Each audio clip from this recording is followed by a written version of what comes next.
Donc ici, dans cette Bible-ci, ce passage que nous venons de lire est intitulé « Dépouillement du vieil homme et revêtement de l'homme nouveau ». Donc en fait, au départ, quand l'homme naît, il ne connaît pas le Seigneur. Parce que nous naissons tous en héritant le péché d'Adam. Et le péché, c'est ne pas faire la volonté de Dieu. Péché, ça veut dire je fais ce que je veux et non ce que Dieu veut. Et l'homme par nature hérite du péché sans l'avoir appris. Lorsqu'on voit un enfant, un petit enfant, un bébé même qui commence à ramper ou bien un enfant un peu plus grand, si on le surprend en train de faire une bêtise et qu'on lui demande « Est-ce que c'est toi qui as renversé le verre là ?» L'enfant va dire non. Pourtant, on l'a vu renverser le verre. Personne ne lui a appris à mentir. Mais l'enfant va mentir pour se défendre parce qu'il sait que s'il ne ment pas là, il risque de recevoir la chicotte. Et on voit qu'on n'a jamais appris à mentir à un enfant. On ne lui a jamais dit, si tu te trouves dans cette situation, il faut dire ça pour que tu t'en sors. Mais il ment naturellement. Ça veut dire qu'en fait, le péché originel que Adam et Ève ont commis se transmet d'un homme à un autre. Quand les parents nous accouchent, eux-mêmes étaient déjà des pécheurs, ils nous transmettent le péché. Donc, ce qui fait que lorsque nous naissons loin de Dieu. Ça, c'est normal. Même si on prie pour nous au moment de la naissance, nous naissons quand même loin de Dieu. Parce que la Bible dit, je crois c'est dans Ésaïe 59, que c'est notre péché qui met la séparation entre nous et Dieu.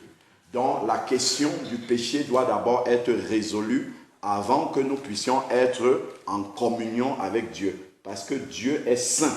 Dieu est totalement saint. Il n'y a aucun péché dans la présence de Dieu. C'est pour ça que nous devons d'abord demander pardon à Dieu pour nos péchés, nous repentir complètement afin de pouvoir nous approcher de Dieu. Parce que Dieu a envoyé son Fils unique, Jésus-Christ, mourir à la croix afin que si nous demandons pardon pour nos péchés, Jésus, à cause de son sang qui est coulé à la croix, nous purifie complètement de tout notre péché. La Bible dit dans Romains 6 au verset 23 que le salaire du péché, la conséquence du péché, c'est la mort. C'est la séparation éternelle d'avec Dieu. C'est-à-dire qu'on ne peut même pas se mettre devant Dieu pour le prier tant que nous sommes des pécheurs.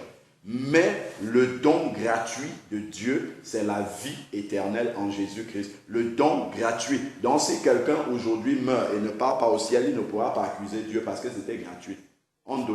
Dieu a mis le salut à la disposition de tout être humain gratuitement. Mais seulement Dieu a créé l'être humain indépendant. Il a créé l'être humain avec ce qu'on appelle en français le libre arbitre.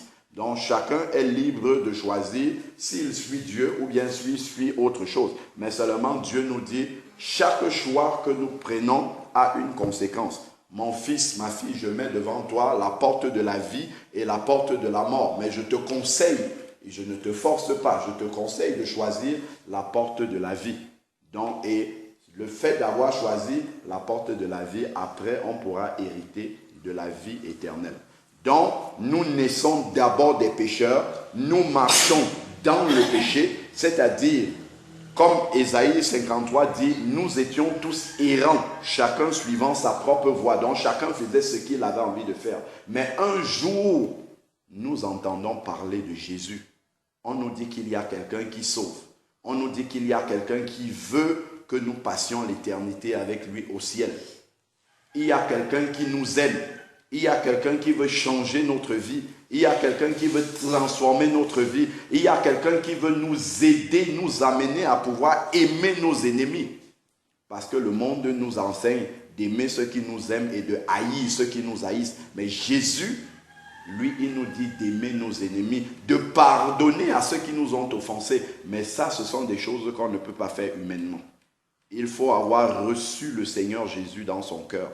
Et que le Seigneur ait transformé notre cœur pour que nous devenions donc une nouvelle personne. C'est pour ça qu'on a parlé ici de se dépouiller de l'ancienne personne qu'on était et de devenir une personne complètement nouvelle. On ne va pas changer d'apparence physique. Les gens vont toujours nous voir physiquement comme on était, mais seulement le cœur a totalement changé.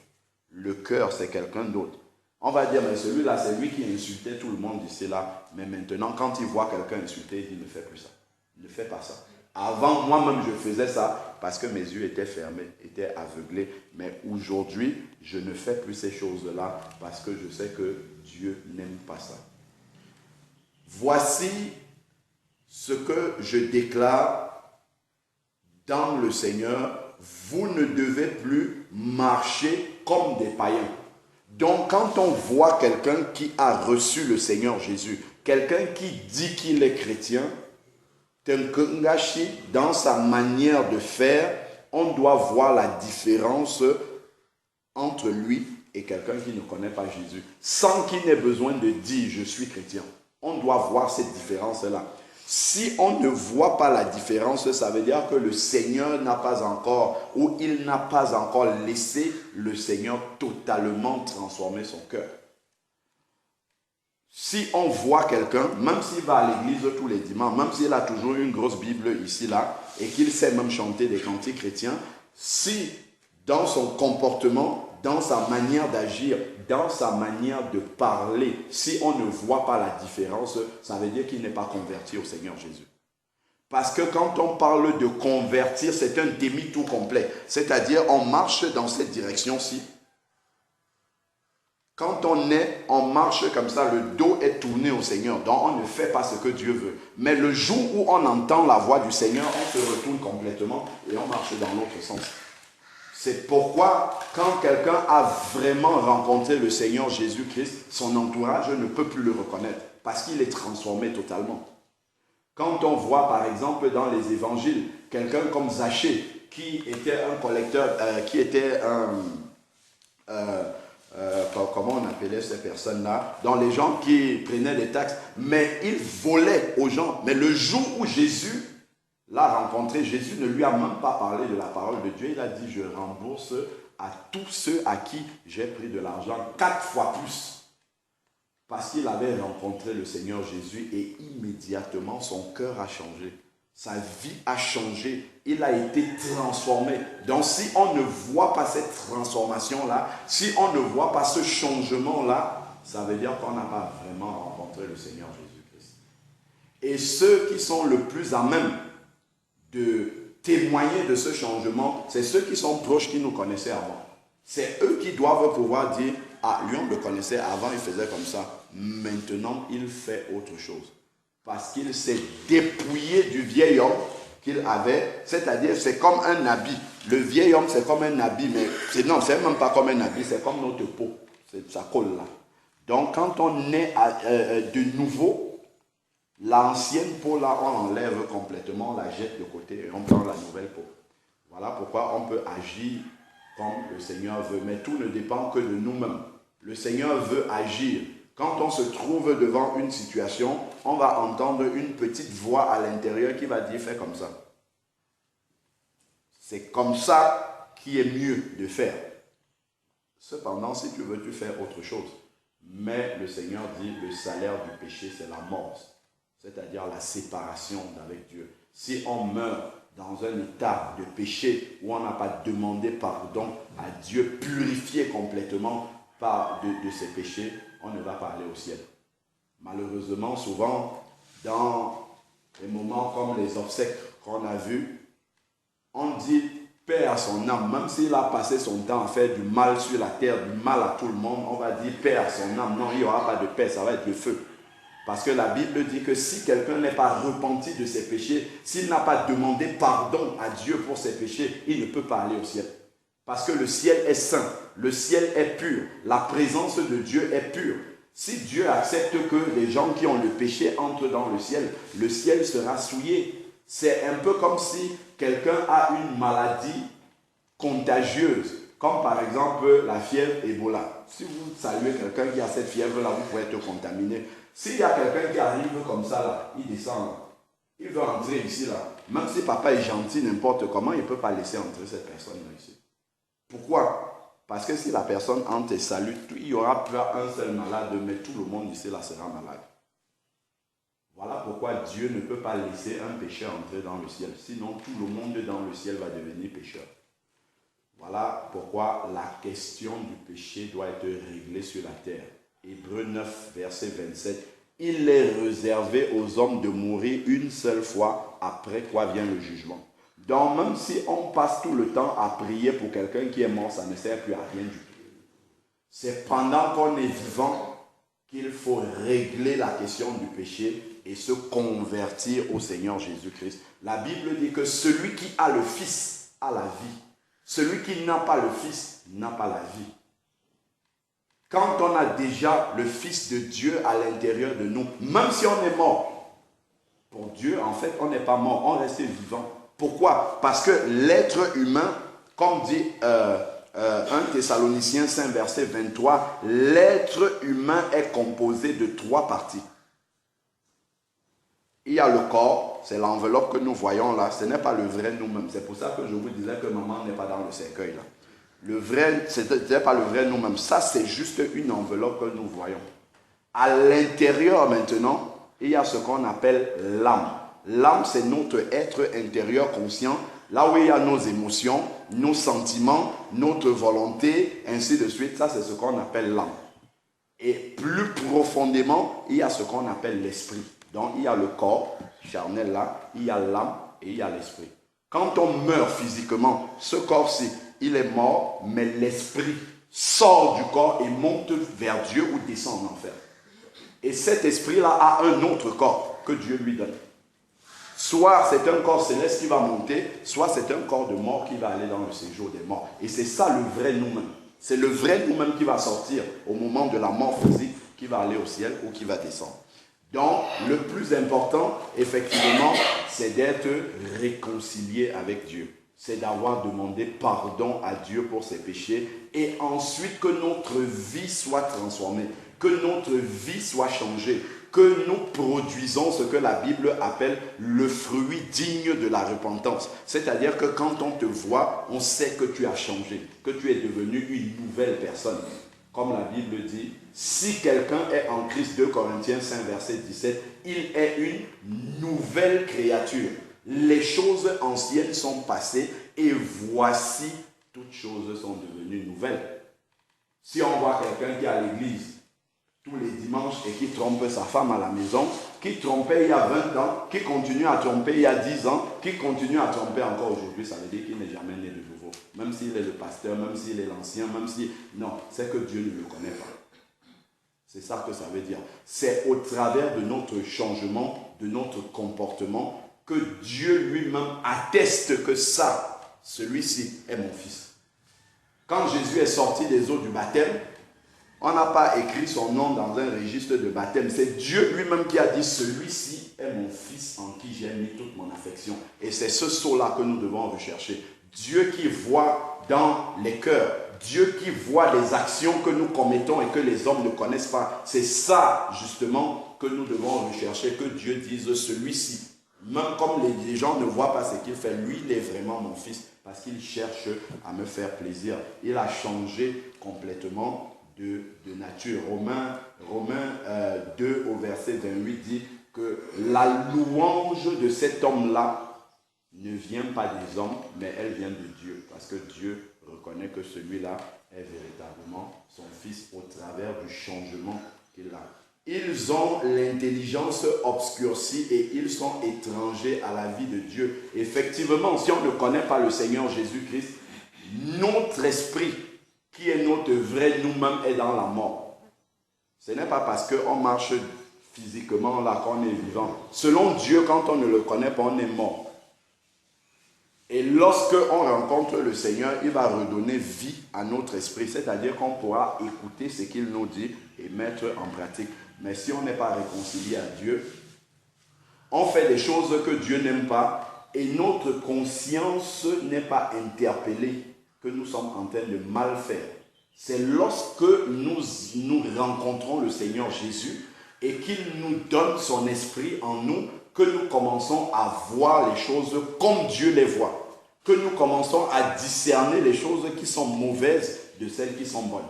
Mais si on n'a pas encore rencontré le Seigneur Jésus, même si on va à l'église, même si on chante des cantiques, même si on lit la Bible, quand on sera devant ce qui est mal, on ne saura pas que ça c'est mal et ça c'est bien. On va faire ce qui est mal et on pensera que c'est normal. Mais une fois que le Seigneur vient dans notre vie, toutes ces choses-là vont changer. Donc ensuite, je vais sauter pour arriver au verset 22. Il dit, donc déjà même le verset 25 dit, c'est pourquoi, donc si on a rencontré véritablement le Seigneur Jésus-Christ, c'est pourquoi renoncer au mensonge. Donc le fait de mentir, en fait, ce n'est pas Dieu qui va renoncer à notre place. C'est nous qui allons prendre la décision de ne plus mentir. Même si nous nous trouvons dans une situation délicate, il vaut mieux dire la vérité.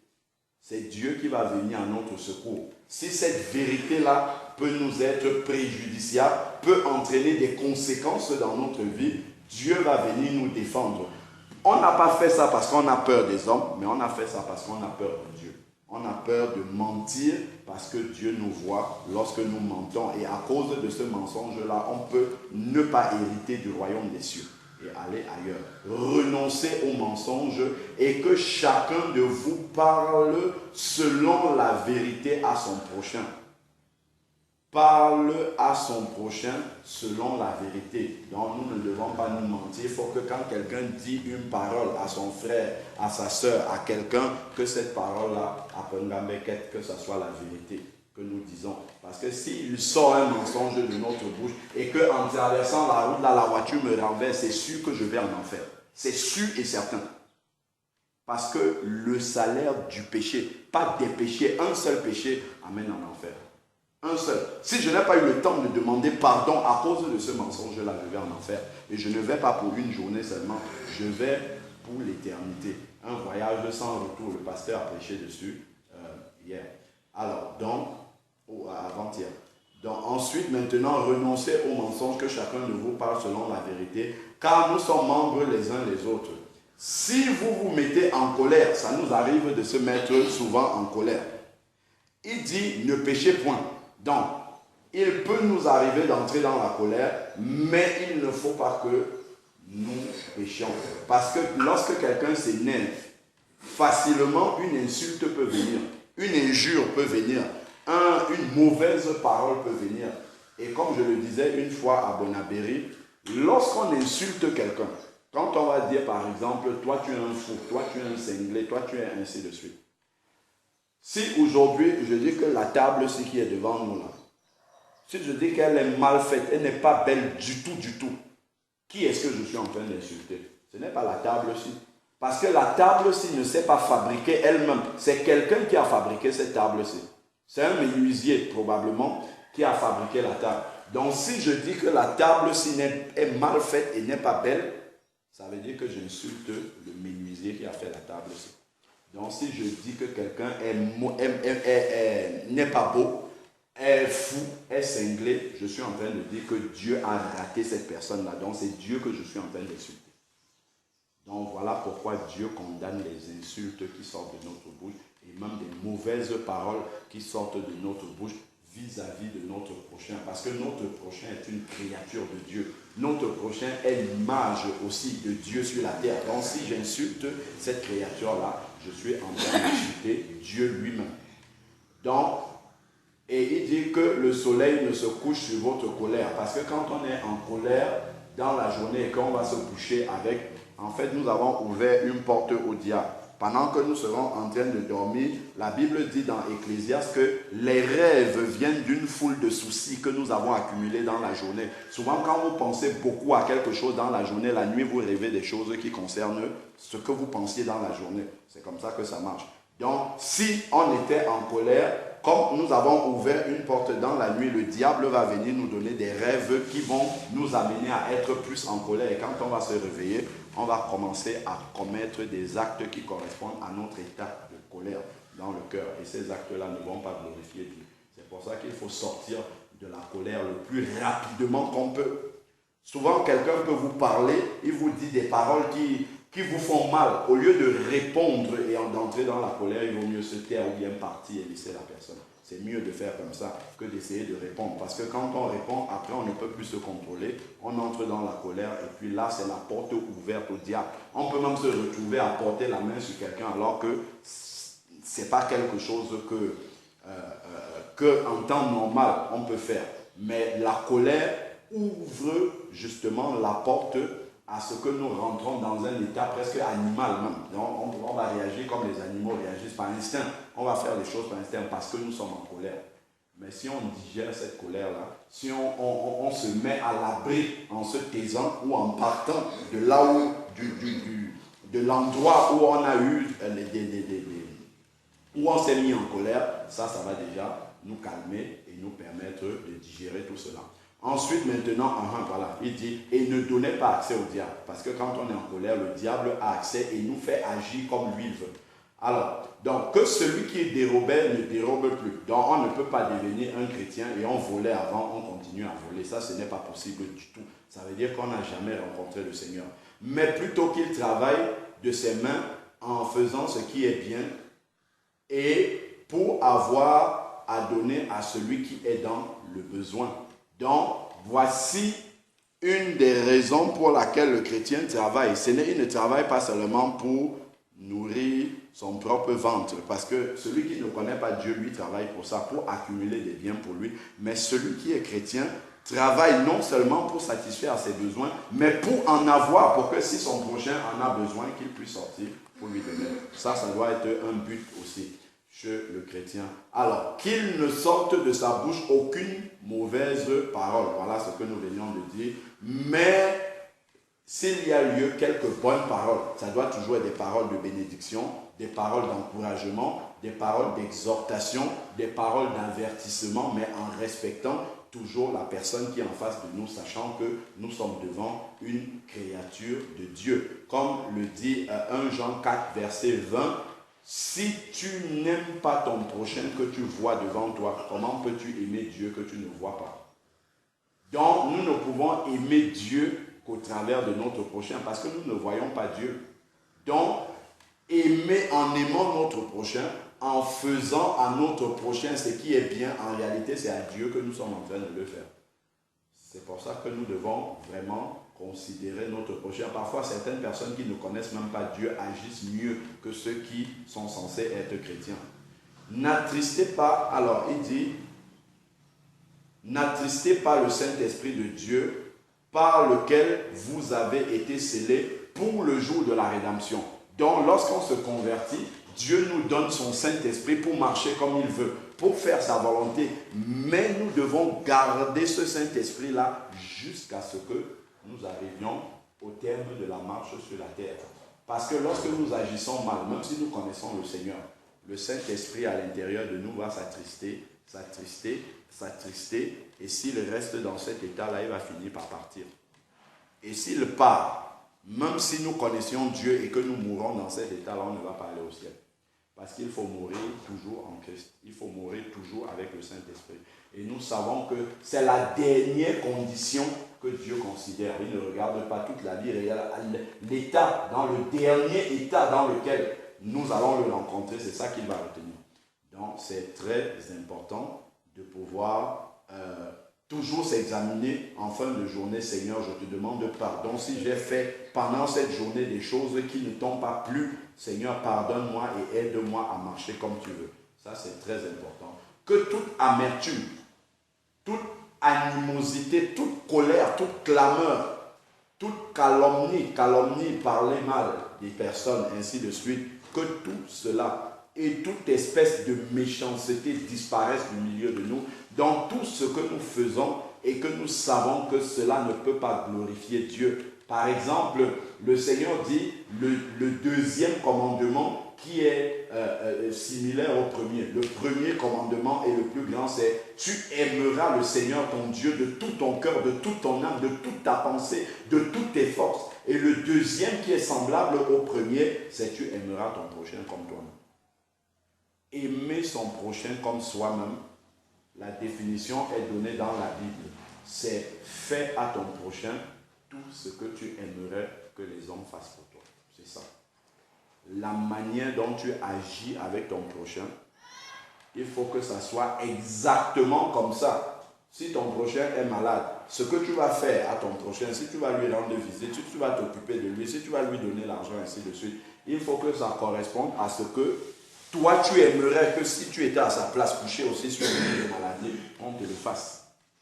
Mon frère est malade. Si moi j'étais malade à sa place, j'aurais aimé que quelqu'un prie pour moi pour que je guérisse. C'est ça que j'ai fait. Prier pour lui pour qu'il guérisse. Donc c'est ce que nous devons toujours nous poser cette question-là. Quand je fais quelque chose à mon prochain, est-ce que si moi j'étais à sa place, j'aurais aimé qu'on me fasse pareil? Quand je vais escroquer par exemple de l'argent à quelqu'un, est-ce que moi j'aimerais que quelqu'un m'escroque? Donc c'est tout cela que nous devons prendre en compte. Il dit, disparaissent du milieu de vous. Soyez bons les uns envers les autres. Quand on dit bon, ce n'est pas seulement bon avec ceux qui nous aiment. C'est bon aussi avec ceux qui ne nous aiment pas. Et c'est ça qui fait la différence entre celui qui connaît Dieu et celui qui ne connaît pas Dieu. C'est de pouvoir aimer ses ennemis, de pouvoir prier même pour ceux qui nous maudissent et pour ceux qui nous persécutent. Pour ceux qui ne nous font pas du bien, il faut prier pour eux. Et c'est Dieu qui va s'en occuper. Parce que si nous faisons œil pour œil, dent pour dent, ça veut dire qu'on ne connaît pas Jésus-Christ. Donc, ensuite, il dit, et vous pardonnant réciproquement. La base même de la foi chrétienne et du salut en Jésus, c'est le pardon. Parce que si nous sommes devenus des enfants de Dieu, c'est parce que Jésus nous a pardonnés. Il a dit, Père, pardonne-leur car ils ne savent pas ce qu'ils font. Il disait ça pour ceux qui l'ont crucifié et pour nous tous. Jésus nous a pardonnés et il nous demande de pardonner aussi à notre prochain et c'est une obligation.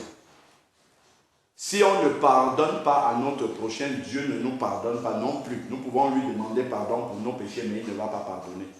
Parce que quand nous faisons la prière, notre Père qui es aux cieux, que ton nom soit sanctifié, après nous allons lui dire, pardonne-nous nos offenses comme nous pardonnons aussi à ceux qui nous ont offensés. C'est-à-dire, pardonne de la même manière que nous faisons. Donc si nous n'avons pas pardonné, Dieu ne va pas nous pardonner. C'est pour ça que dans notre cœur, la première chose que nous devons faire, c'est de libérer tous les prisonniers que nous avons retenus dans notre cœur. C'est la première chose qu'il faut faire. C'est de nous réconcilier avec les personnes qui ne nous aiment pas. Nous devons avoir fait le travail de notre côté. Si quelqu'un ne nous parle pas, par exemple, si quelqu'un nous a fait de mauvaises choses, nous devons aller devant lui. Pas pour lui dire, je te pardonne sans rien lui dire. Il faut lui expliquer pourquoi nous lui pardonnons. Yannick, à tel moment, tu m'avais fait telle chose. Sache que ça m'a fait beaucoup de mal. Mais malgré tout, j'ai décidé de te pardonner. Je te pardonne complètement. Il n'y a plus rien dans mon cœur par rapport à ce que tu m'as fait. Maintenant, si toi tu veux, tu me pardonnes aussi ou pas du tout, mais moi j'aurais fait mon travail. Devant Dieu, j'aurais fait le travail que je dois faire. Mais si je reste de mon côté, je dis non, il m'a fait tellement de mal, c'est lui qui a tort, c'est lui qui a tort.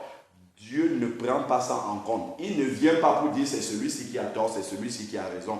Il vient d'abord pour voir si tu as agi comme un enfant de Dieu. Parce que quand Jésus est mort à la croix, Jésus n'avait rien fait. Il n'avait fait que de bonnes choses, mais on l'a crucifié à la croix. On l'a tué à la croix et il a dit, Père, pardonne à ceux qui sont en train de me tuer là, pardonne-leur car ils ne savent pas ce qu'ils sont en train de faire. Donc de la même manière, je dois avoir cette démarche-là d'aller vers celui qui m'a fait du mal. D'aller vers lui, pas de rester dans mon coin et dire je t'ai pardonné, non, d'aller vers lui et de lui dire tu m'as fait ça m'a beaucoup fait mal, mais je te pardonne, c'est fini. Pour moi, sache que dans mon cœur, il n'y a plus rien par rapport à ça. Et c'est de cette manière-là, en fait, que déjà on aura libéré la personne, nous-mêmes nous serons libres. Parce que lorsqu'on n'a pas pardonné à quelqu'un qui nous a fait du mal, nous sommes prisonniers de cette personne-là. À chaque fois que nous rencontrons cette personne-là, dans notre pensée, il commence à avoir des mauvaises pensées vis-à-vis de cette personne. Nous sommes en train de condamner cette personne-là dans notre esprit. En fait, c'est le diable qui agit comme ça. Parce que nous n'avons pas pardonné. Quand nous n'avons pas pardonné, en fait, c'est une porte ouverte au diable. le diable va dire, tu as vu, regarde comment il fait. Regarde, il va commencer à te rappeler tout ce qui est mal que la personne a fait. Et ton cœur va commencer à s'attrister. Et tu vas dire, mais pourquoi il fait ça? Regarde ce qu'il a fait, ainsi de suite. Et là, tu seras en train de maudire la personne. Et ton cœur va s'endurcir et tu ne pourras plus pardonner à cette personne. C'est pour ça que le plus rapidement possible, lorsqu'on a un vrai problème avec quelqu'un qui nous fait commencer en fait, on va être amené à détester la personne sans même le vouloir.